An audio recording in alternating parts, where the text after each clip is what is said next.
Hello and welcome to Cricket Chat with Venkatesh. So now it is official. Bangladesh నిష్క్రమణ ఈ world cup నుంచి T20 world cup నుంచి ఇప్పుడు అధికారికంగా ప్రకటించారు ఐసీసీ. ఇండియాలో మ్యాచ్లు ఆడడానికి రెఫ్యూజ్ చేసిన కారణంగా బంగ్లాదేశ్ని టోర్నమెంట్ నుంచి తప్పిస్తున్నాం. వాళ్ళ ప్లేస్లో స్కాట్లాండ్ విల్ ప్లే గ్రూప్ సిలో అనుకుంటా. స్కాట్లాండ్ బంగ్లాదేశ్ ప్లేస్లో, ఎందుకంటే ఐసీసీ క్వాలిఫైయింగ్ టోర్నమెంట్లో నెక్స్ట్ లైన్లో ఉన్న టీం స్కాట్లాండ్. సో వాళ్ళకి బంగ్లాదేశ్ స్థానంలో ఈ వరల్డ్ కప్లో వాళ్ళకి ప్రవేశం లభించింది. ఇది పెద్ద గొప్ప డెవలప్మెంట్గా మనం భావించాల్సిన అవసరం లేదు. అన్ఫార్చునేట్, ఎందుకంటే బంగ్లాదేశ్లో ఉన్న క్రికెట్ ఫ్యాన్స్ విషయంలో మనం వీ షుడ్ ఫీల్ సారీ. కొన్ని రాజకీయ కారణాల వల్ల బంగ్లాదేశ్ తీసుకున్న నిర్ణయం ఈ రకంగా అవ్వడం అనేది చాలా చాలా అన్ఫార్చునేట్. ఇంకోటి ఏంటంటే గమ్మత్తు, దీనికి తోడుగా పాకిస్తాన్ కూడా దీంట్లో పాలిటిక్స్ ప్లే చేసే ప్రయత్నం చేస్తున్నారు. పాకిస్తాన్ వాళ్ళు ఏం చెప్తున్నారు, Pakistan control board president, cricket board president ఉన్నాడు కదా, దాని పేరేంటి, మొహసిన్ నఖ్వీ. ఆ మధ్యకాలంలో ఈ షేక్ హ్యాండ్ కాంట్రవర్సీ అయినప్పుడు అతని పేరు మనం చాలా ఎక్కువగా విన్నాం. ఈ మొహసిన్ నఖ్వీ ఏం చెప్తాడంటే, మా ప్రధానమంత్రి ఊర్లో లేడు, హెడ్ క్వార్టర్స్లో లేడు, ఆయన వచ్చిన తర్వాత, తిరిగి వచ్చిన తర్వాత మేము నిర్ణయం తీసుకుంటాము బాయ్కాట్ చేయాలా వద్దా అనేది. సో అక్కడ బాయ్కాట్ చేయాలి. రషీద్ లతీఫ్ లాంటి వాళ్ళు చాలామంది పాకిస్తాన్ ఫార్మర్ క్రికెటర్స్ కూడా ఇన్ సాలిడారిటీ బంగ్లాదేశ్ సంఘీభావం ప్రకటిస్తూ చేయాలని చెప్పి చాలామంది కోరుతున్నారు. అండ్ మొహసిన్ నఖ్వీ ఇంకా ఏమంటారంటే, బంగ్లాదేశ్ విషయంలో డబుల్ స్టాండర్డ్స్ అవలంబించింది ఐసీసీ. ఎందుకంటే మాకు అవకాశం ఇచ్చారు కదా శ్రీలంకలో ఆడుకోవడానికి న్యూట్రల్ వెన్యూలో, అలాగే ఇండియా రావడం రెఫ్యూజీస్ బంగ్లాదేశ్ కూడా అవకాశం ఇచ్చి ఉండాల్సిందని చెప్పాడు. చిన్న పిల్లవాళ్ళే మాట్లాడతారు వీళ్ళు. ఏంటంటే నాకు అర్థం కాని విషయం ఏంటంటే, ఈ ఐసీసీ తీసుకున్న నిర్ణయం కేవలం అది మన ఇండియా చెందిన జైషా అక్కడ అధ్యక్షుడిగా చైర్మన్గా ఉన్నాడు, లేకపోతే ఆ సీఈఓ కూడా ఇండియాకు చెందినవాడు కాబట్టి కాదు. ఎందుకంటే ఇలాంటి కీలకమైన నిర్ణయాల్ని వాళ్ళు ఆ ఐసీసీ మీటింగ్లో పెడితే దాంట్లో ఈ ఫుల్ మెంబర్స్ అందరూ ఓటింగ్ చేస్తారు. దాంట్లో ఎంత ఓటింగ్ జరిగింది, మొత్తం 16 మంది మెంబర్స్ ఉంటే 14 మంది voted in favour of removing Bangladesh for refusing to play in India. ఇండియాలో ఆడడానికి నిరాకరించిన కారణంగా బంగ్లాదేశ్ని బ్యాన్ చేయమని, బంగ్లాదేశ్ని తప్పించమని చెప్పి 14 దేశాలు కోరి, 14 దేశాలు ఓకే అన్నాయి. 2 దేశాలు మాత్రం, బంగ్లాదేశ్ అండ్ పాకిస్తాన్ మాత్రమే దాని వ్యతిరేకంగా ఓట్ చేసి. సో ఇది డెమోక్రాటిక్ సెటప్. ఎక్కడైనా సరే మెజారిటీ నిర్ణయం ప్రకారం తీసుకున్నారు. మెజారిటీ నిర్ణయం ప్రకారం తీసుకుందాన్ని అతను ఎలా తప్పుపడతాడు? మరి అప్పుడెందుకు వాళ్ళు బాయ్కాట్ గురించి మాట్లాడలేదు, ఇప్పుడేదో మాట్లాడుతున్నారు. కానీ అది నెంబర్ 1. నెంబర్ 2 ఏంటంటే, పాకిస్తాన్కి ఇచ్చిన అవకాశం ఎప్పుడు చాలా ముందు ఇచ్చారు. వాళ్ళు మొదటి నుంచి ఇండియాకి మేము వచ్చే అవకాశం లేదు ముందే చెప్పేశారు కాబట్టి షెడ్యూల్ రాకముందే అదంతా డిసైడ్ అయిపోయింది. దాని ప్రకారం షెడ్యూల్ని ప్లాన్ చేసుకునేస్తారు. ఇప్పుడు లాస్ట్ మినిట్లో బంగ్లాదేశ్ వాళ్ళు వచ్చి, ఎందుకంటే జనవరి 3 రోజున ముస్తఫిజూర్ని ఐపీఎల్ నుంచి విత్డ్రా చేసిన వెంటనే 4th నుంచి వాళ్ళకి సెక్యూరిటీ భయాలు మొదలయ్యాయి బంగ్లాదేశ్ వాళ్ళు. సో సడన్గా ఇప్పుడు లాస్ట్ మినిట్లో ఒక 1 నెల రోజుల టైం ఉంది అప్పటికి. ఇంకా ఈ లోపల చర్చలు జరుగుతూ వచ్చాయి. లాస్ట్ మినిట్ దాకా బంగ్లాదేశ్ మళ్ళీ అవకాశం వస్తుందా, వాళ్ళు ఏమైనా వెనక్కి తగ్గుతారేమో అని మనం అనుకున్నాం. నాకైతే పర్సనల్గా నమ్మకం లేదు, ఎందుకంటే బంగ్లాదేశ్ వాళ్ళ పొలిటికల్ ఇష్యూ కాబట్టి.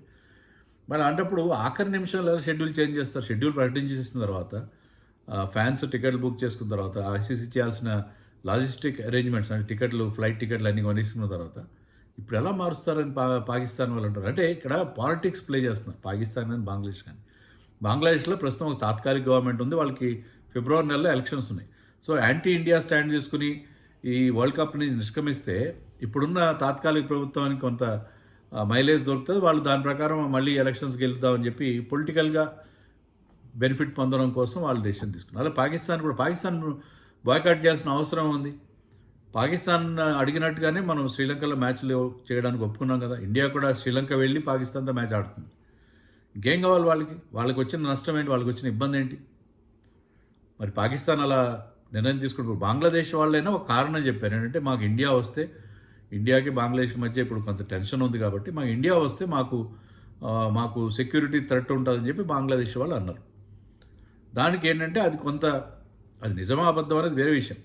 దాన్ని కొంత అర్థం చేసుకునే అవకాశం ఉంది. అంతేగాని బంగ్లాదేశ్ విషయంలో మీరు తీసుకున్న చర్య కారణంగా మేము ఐసీసీ మీద అలిగి మేము బాయ్కాట్ చేస్తున్నామని పీసీబీ అంటే పాకిస్తాన్ క్రికెట్ బోర్డు అంటే మీరు మొత్తం ఐసీసీ ఈవెంట్స్ అన్ని బ్యాన్ చేసి బైకాట్ చేస్తారా?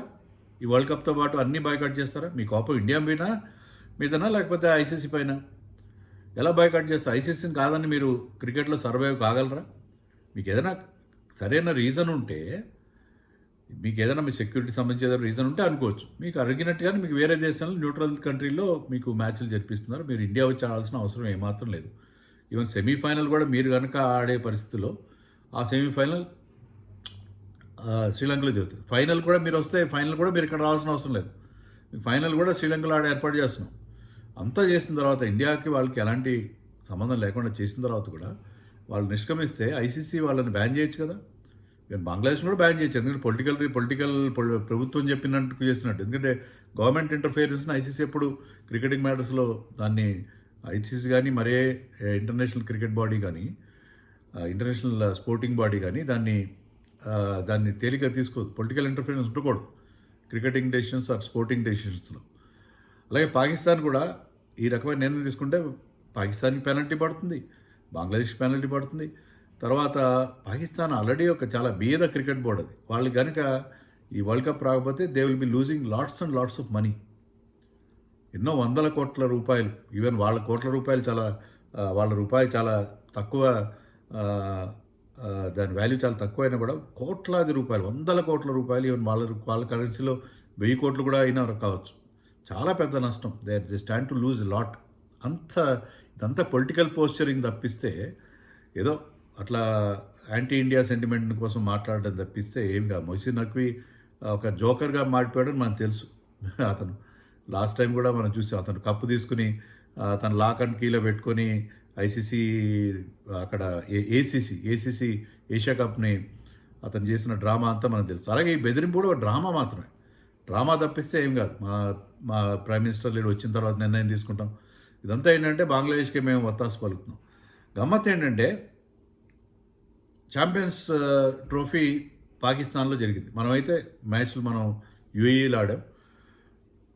అప్పుడు బంగ్లాదేశ్ అప్పుడు ఐసీసీ వాళ్ళు సెక్యూరిటీ అసెస్మెంట్ చేస్తే బంగ్లాదేశ్ ప్లేయర్స్కి పాకిస్తాన్లో సెక్యూరిటీ థ్రెట్ ఉంది, చాలా ఎక్కువగా ఉంది అని చెప్పి వచ్చింది. అయినా సరే సెక్యూరిటీ విషయంలో వాళ్ళకి ఇబ్బంది ఉందని అప్పుడు ఐసీసీ రిపోర్ట్ వచ్చినా సరే బంగ్లాదేశ్ ఛాంపియన్స్ ట్రోఫీకి పాకిస్తాన్ వెళ్ళి ఆడారు.